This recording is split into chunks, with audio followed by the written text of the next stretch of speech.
اعوذ باللہ من الشیطان الرجیم بسم اللہ الرحمن الرحیم ان اللہ عالم غیب السماوات والارض انہ علیم بذات الصدور۔ کل جو ہے سمجھیے کہ جہنم کے تعلق سے باتیں ہو رہی تھی کہ اللہ تعالیٰ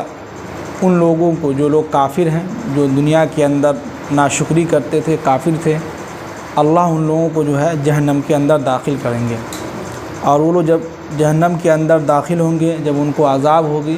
تو وہ چیخیں گے، پکاریں گے، لیکن اس کے باوجود بھی اللہ تعالیٰ ان کو وہاں سے نکالیں گے نہیں، اور نہ ان کے اوپر جو عذاب ہو رہا ہے نہ اس کو ہلکا کریں گے۔ اب آگے کہہ رہے ہیں کہ ان اللہ، بے شک اللہ تعالیٰ، عالم غیب السماوات والارض، زمینوں اور آسمان، یعنی کہ آسمانوں اور زمین کے اندر جتنی بھی چیزیں چھپی ہوئی ہیں سب کا علم اللہ تعالیٰ کو ہے۔ یعنی ان سب کا علم کس کو ہے؟ اللہ تعالیٰ کو ہے، اور وہ اس علم کو رکھتے ہیں۔ جیسے کہ زمین کے اندر کتنی چیزیں چھپی ہوئی ہیں، کیا کیا خزانے ہیں، ہم لوگوں کو نہیں معلوم ہے، لیکن اللہ کو معلوم ہے۔ جیسے کہ خربوزہ کا ایک بیج ہے، اس کو زمین کے نیچے دبائیے تو اکثر آدمی یہ کہتا ہے کہ زمین کے اندر جو چیز چلی جاتی ہے وہ خراب ہو جاتی ہے، سر کے گل کے جو خراب ہو جاتی ہے، لیکن اللہ تعالیٰ اسی خربوزہ کے بیج سے جو ہے زمین کو پھاڑتا ہوا ایک جو ہے ہلکا سا پودا نکلتا ہے، دھیرے دھیرے جو ایک خربوزہ تیار ہوتا ہے۔ تو ہم لوگ کو معلوم نہیں تھا کہ زمین کے اندر کیا ہے، نہیں ہے، لیکن یہ سب نکالنے والا کون ہے؟ اللہ ہے۔ تو وہی کہہ رہے ہیں کہ عالم غیب السماوات والارض، جو جتنی بھی چیزیں زمینوں اور آسمان میں جو چھپی ہوئی چیزیں ہیں سب کا علم کس کو ہے؟ اللہ کو ہے۔ اب صرف یہ نہیں کہ زمین آسمان کے اندر جتنی بھی چیزیں چھپی ہوئی ہیں اس کا علم اللہ ہی کو ہے، یعنی اللہ کو ہے، اور چیزوں کا علم نہیں ہے، نہیں۔ قرآن نے آگے کہا کہ انہ علیم بذات الصدور، اور تمہارے دلوں کے اندر جو بات چھپی ہوئی ہے جو کسی سے نہیں کہتے ہو اس کا علم بھی اللہ کو ہے کہ نہیں؟ کچھ باتیں ایسی ہوتی جو سب کے سامنے کہنے کی نہیں ہوتی ہیں، جو چھپا کے رکھتے ہیں، تو اس کا بھی علم کس کو ہے؟ اللہ کو ہے۔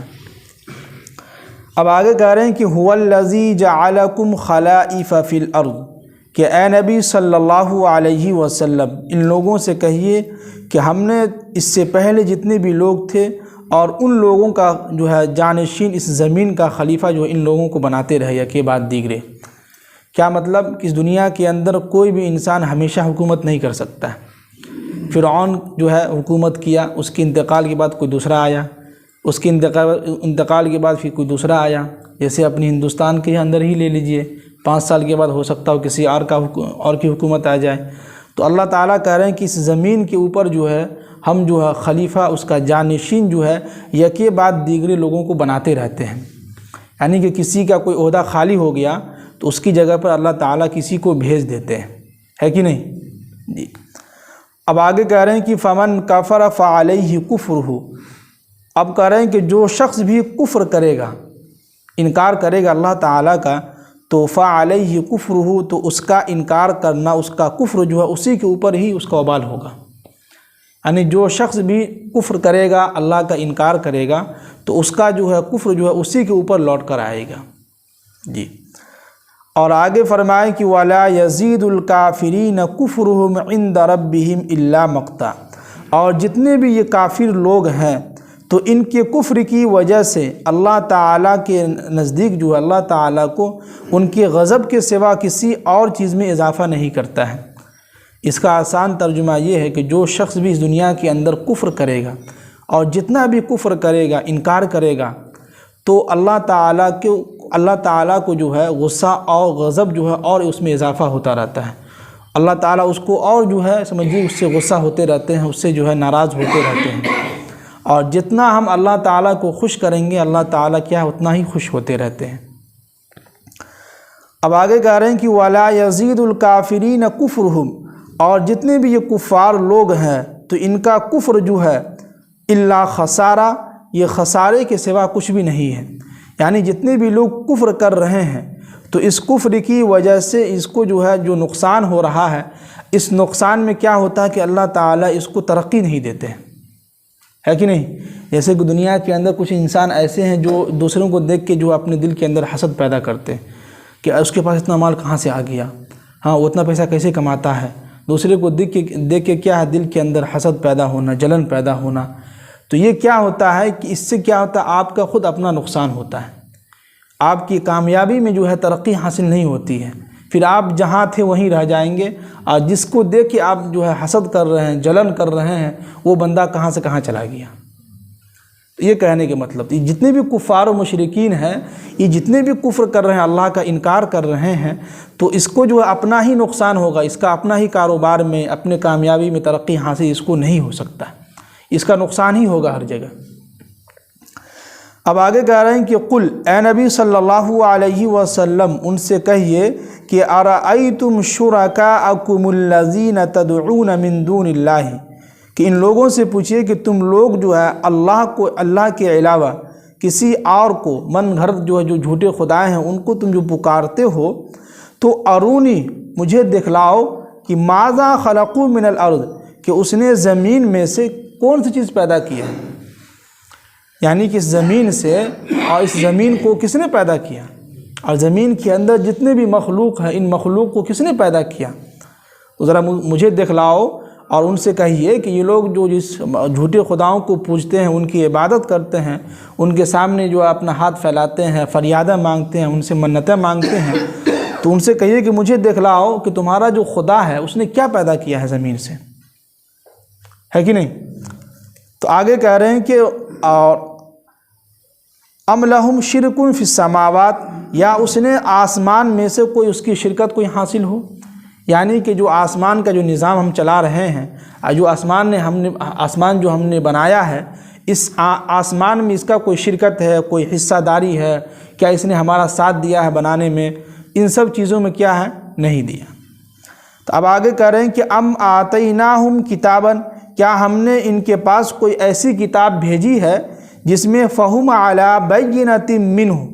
جس میں ہم نے واضح روشنی یعنی واضح باتیں، کوئی دلیل اس میں پیش کی ہو کہ تم لوگ جو ہے میرے علاوہ کسی اور کی عبادت کرو۔ تو ظاہر سی بات ہے اس قرآن کے علاوہ اور جتنی بھی کتابیں ہیں، زبور ہے، انجیل ہے، توریت ہے، کسی میں بھی نہیں لکھا ہے کہ جو ہے اللہ کے علاوہ کسی اور کی آپ عبادت کریں، ہر کتاب میں یہی لکھا ہوا ہے۔ اور یہاں پر بھی اللہ کے نبی صلی اللہ علیہ وسلم کے ذریعے سے کفار و مشرکین سے کہہ رہے ہیں کہ ذرا بتلاؤ کہ کیا ہم نے ان کے اوپر کوئی کتاب ایسی نازل کی ہے جس میں کھلے طور پر لکھا ہو کہ بھائی اللہ کے علاوہ آپ کسی اور کی عبادت کریں؟ بالکل نہیں، ایسا ہرگز نہیں ہے۔ اب آگے کہہ رہے ہیں کہ بل نہیں، بلکہ یہ لوگ جو ہے ان یعد الظالمون بعضهم بعضا الا غرورا، بلکہ یہ سارے لوگ جو ہے ایک جو ہے سمجھیے کہ جھوٹے خداؤں کی معبود کے جھوٹے خدا جو ہے ان کی عبادت کرنے کی جو لوگوں کو جو ہے ایک دہانی کر رہے ہیں۔ کیا مطلب کہ انہوں نے جو اپنے اس سے پہلے جو لوگ تھے، ان کے جو باپ دادا تھے، ان لوگوں نے جو ہے سمجھیے کہ بتوں کی عبادت کرتے تھے، تو ان کا دیکھا دیکھی یہ لوگ بھی کر رہے ہیں، ان کی کیا ہے، ان کی پرمپراؤں کو دہرا رہے ہیں۔ جسے کہتے ہیں نا کہ ہم اپنے باپ دادا کی یاد کی چیزوں کو جو ہے دیکھ رہے ہیں، دہرا رہے ہیں، ان کے طریقے پہ عمل کر رہے ہیں، تو یہ وہ لوگ یہ کہتے تھے۔ اب آگے کہہ رہے ہیں کہ ان اللہ، بے شک اللہ تعالی، یمسک السماوات والارض ان تزولا، کہ اللہ تعالی جو ہے آسمانوں کو اور زمین کو اپنے سمجھیے کہ تھامے ہوئے ہیں، ان کو جو ہے اپنے اس میں لیے قبضہ میں لیے ہوئے ہیں، وہ ٹل نہیں سکتا اپنی جگہ سے۔ اور وَلَئِنْ زَالَتَا، اور اگر ٹل بھی جائے، اگر زمین اور آسمان کھسک بھی جائے، تو ان أَمْسَكَهُمَا مِنْ أَحَدٍ مِّن بَعْدِهِ، تو میرے علاوہ کوئی نہیں ہے جو اس کو تھام لے۔ یہ جو زمین آپ دیکھ رہے ہیں، یہ جو آسمان آپ دیکھ رہے ہیں، اس کو اللہ تعالیٰ اپنی قدرت سے تھامے ہوئے ہیں۔ اگر یہ ہل جائے اور ہلکا سے بھی زمین ہلنے لگے تو ہم میں سے کسی کے اندر ہمت ہے جو اس کو تھام لے؟ ہر آدمی بھاگتا ہے، کھلی جگہ بھاگتا ہے اور سوچتا ہے کہ کہاں پہ زمین نہیں ہلے وہاں جو رک جائیں، لیکن اس کے باوجود بھی کون تھامتا ہے؟ اللہ ہی تھامتا ہے۔ ایسے حالات میں سمجھیے کہ لوگ جو اللہ کو ہی یاد کرتے ہیں جی۔ تو اتنے، اور آگے فرمائے کہ انہ کان حلیما غفورا، بے شک اللہ تعالی بہت ہی حلیم اور بردبار ہیں، غفور اور ہمارے گناہوں کو بخشنے والے ہیں، بہت بخشنے والے ہیں جی۔ تو اتنے سارے آیت میں سمجھیے کہ اللہ تعالی ہم لوگوں کو ایک چیز یہ بتلا رہے ہیں کہ آپ اگر ناشکری کیجیے گا، اللہ کا انکار کیجیے گا، قرآن کا انکار کیجیے گا، اللہ کے نبی کی حدیثوں کا انکار کیجیے گا، تو اس کا وبال آپ کے اوپر آئے گا، ہے کہ نہیں؟ یہ جو سوچیں گے کہ بھائی ہم انکار کر رہے ہیں اللہ کا جو ہے حدیث کا، قرآن کا انکار کر رہے ہیں، اس پہ عمل نہیں کر رہے ہیں، کچھ نہیں ہوگا آپ کے اوپر نہیں تو آپ کے خاندان کے اوپر بھی کچھ نہ کچھ جو ہے وبال آئے گا اس کا۔ اور جو لوگ کافر ہیں، یہاں تو زیادہ تر کافر سے مراد ہے،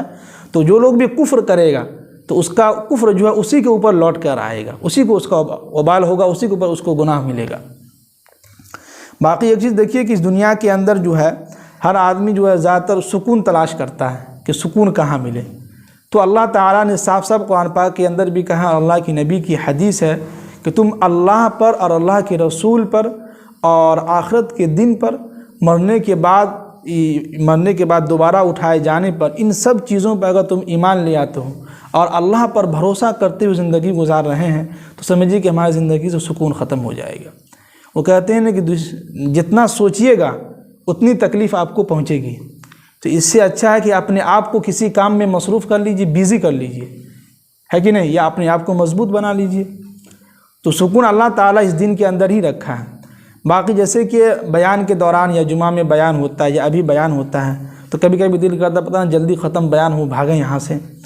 تو اس سے کیا ہوتا ہے کہ آپ کے دل کے اندر بے چینی پیدا ہوتی ہے۔ اس کا سب سے آسان اور سستا علاج یہی ہے کہ جب تک تفسیر قرآن یا حدیث کی تعلیم ہو رہی ہے غور سے سنیے، نیت یہ ہو کہ عمل کریں گے انشاءاللہ، اس نیت سے سنیے گا، غور سے ہماری باتوں کو سنیے گا، ہماری طرف دیکھیے گا، تو ہو سکتا ہو کہ آپ کے دل کے اندر جو بے چینی ہے وہ ختم ہو جائے گا۔ اگر خالی بیٹھے رہیے گا تو شیطان آپ کو کچھ نہ کچھ دل کے اندر بات خیالات ڈالے گا اور آپ بے چین ہو جائیں گے۔ تو سب سے آسان طریقہ ہے اپنے آپ کو بیزی کر لیجئے، کسی کام میں لگائیے، مصروف کر لیجئے، کچھ بھی کام کرتے رہیے۔ اس سے کیا ہوگا، آپ کے دل کے اندر بھی اور آپ کی زندگی کے اندر بھی سکون پیدا ہوگا۔ باقی نماز کی پابندی کیجئے، قرآن پاک کی تلاوت کیجئے، اللہ کا ذکر کرتے رہیے، تو انشاءاللہ اللہ تعالیٰ آپ کی زندگی کے اندر خوشحال ہے۔ اللہ تعالیٰ ہم سب کو عمل کی توفیق نصیب فرمائے۔